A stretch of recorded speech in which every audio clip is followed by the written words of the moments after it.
Altın zirvede faiz indirimi sonrası TÜİK verileri neyi gösteriyor?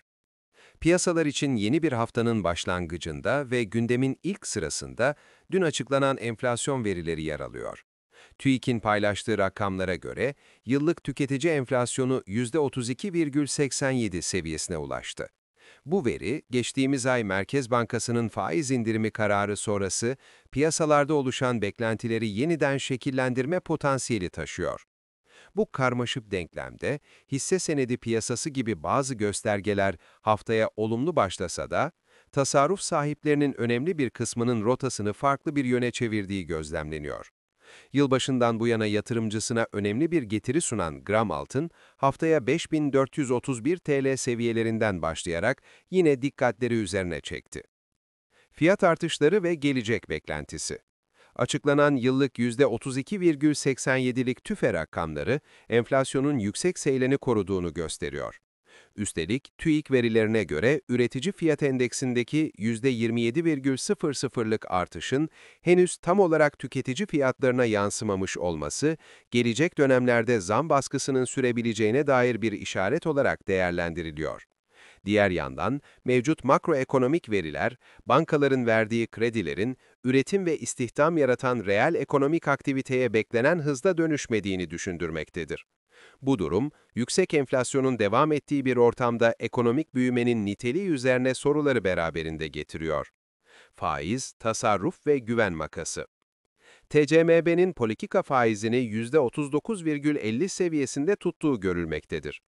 Açıklanan %32,87'lik tüfeğe göre, bu oran kağıt üzerinde bir getiri alanı sunsa da, asıl belirleyici faktör, TCMB verilerine göre hane halkının gelecek 12 ay için ulaştığı %54,39 gibi yüksek enflasyon beklentisiydi.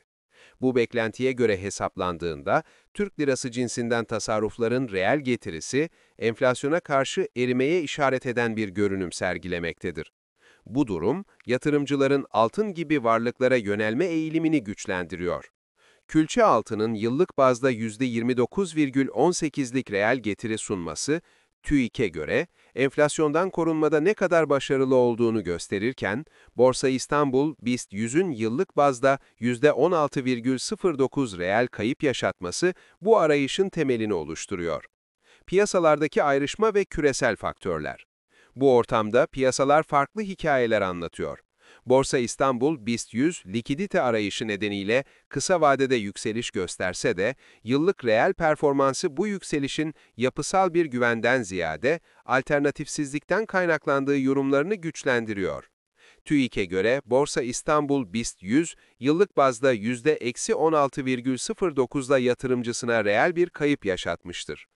Öte yandan küresel piyasalarda Fed gibi büyük merkez bankalarının faiz artırım döngülerinin sonuna yaklaştığına dair beklentiler, altının ons fiyatını şu sıralar 4017 dolar civarında destekliyor.